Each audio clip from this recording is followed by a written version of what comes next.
Good morning everyone. Magandang umaga po and happy Friday again.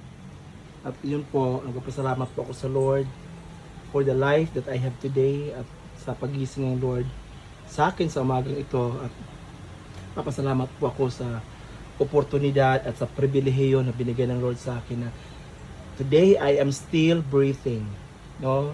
Kasi every time po na natulog tayo sa gabi, hindi po natin alam kung ano po yung mga nangyayari, no? So today I am grateful and I am happy na I am still alive and kicking, no? Friday na ulit at papasok na po ulit ako sa work, no? At nandun po yung kalakasan ng Lord, nandun po yung provisions ng Lord, nandun po yung protection ng Panginoon, nandun po lahat ng favor ng Lord. And this morning, the Lord woke me up again, 4 p.m. Ang dami ko pong pinag-pray ng mga kaibigan, mga colleagues, mga past bosses ko na pinag-pray ko dahil may mga karamdaman. And I thank the Lord dahil alam kong gagaling po sila at magagalingin po sila ng Lord. Yun po ang prayers ko na, Lord, don't fail me. Don't forget, Lord, na yung mga pinag-pray ko, Panginoon, ay nangailangan din ng healing. And I thank the Lord for the strength na kahit ang sarap matulog pero I obeyed. Ginisip po ako ng Panginoon, 4 a.m. Gumising po ako, pupungas-pungas po ako kasi ang sarap po matulog pero the Lord directed me to pray. At isa po sa pinag-pray ko yung wife po ng aking former boss doon sa Calbayog. And I prayed na the Lord will heal her.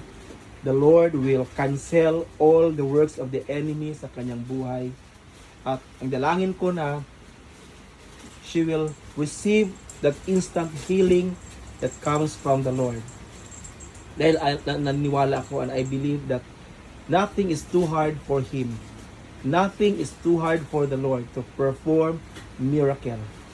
Marami po akong mga kaibigan na nasa listahan ko po kung sino-sino po sila na pinag-pray ko, no?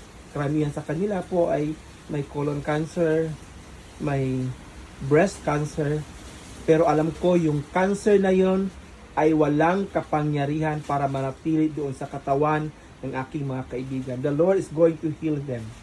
That cancer cells will become a normal cells sa kanilang buhay, kanilang mga katawan. I pray, sabi nga, from the rising of the sun until it's going down, the name of the Lord shall be praised.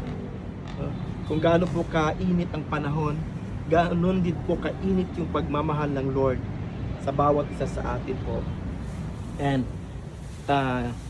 last night, yung kagabi po, nagpapasalamat po ako kasi we were able again to conduct our usual community Bible study in Barangay 601. At ganun pa din, marami po kami narinig ng mga testimonies kung paano po kumikilos ang Lord sa bawat isa, sa bawat buhay. No? And we heard good news, no, kung paano po ang Lord nag-protect sa kanila. No? Isa sa kasama namin nag-testify na ginising siya ng Lord kasi masusunog na pala yung kalan nila ay bumukas. Hindi nila alam kung sino nagbukas ng kalan nung may apoy. And the Lord prompted her to wake up. Ginising siya ng Lord para patayin po yung kalan. So kung hindi pa siya nagising, malamang sunog na po sila. No? Sila po yung mag-cause ng sunog doon sa barangay. Pero God is really faithful. Pag alam natin na may relasyon po tayo sa Lord, nakadikit po tayo lagi sa Panginoon, ang Lord po ay hindi po nakakalimot sa lahat po ng pangangailangan natin.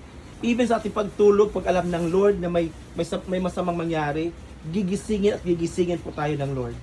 Ganon po kabuti ang Lord. Narinig po namin yung testimony niya kahapon, kagabi during our community Bible study at pinatunayan po ulit ng Panginoon na ang Panginoon po ay hindi nakakalimot at hindi po nakakaligtaan ng Lord yung mga mangyayari sa ating mga buhay at gumagawa po siya ng way out para maiwasan po natin yung mga sakunan yon. Same thing po sa mga kaibigan ko na mga karamdaman. For those who are waiting, be patient, don't lose hope. Your healing is on your way. Yun po pangako ng Lord. Kasi sabi ng Lord, I will heal you. I will restore you. Ang Lord po ang nangako at hindi po sinungaling ang Panginoon. And this morning, I'm going now. Bababa na po ako. Papunta na po ako ng office. And Lord, let your traveling mercy and protection be with me right now in the name of Jesus. Salamat Panginoon sa inyong katapatan. Lord, binabalik ko po Lord ang kapurihan sa inyo. Dahil napakabuti mong Diyos, Panginoon. Amen and amen. Goodbye everyone.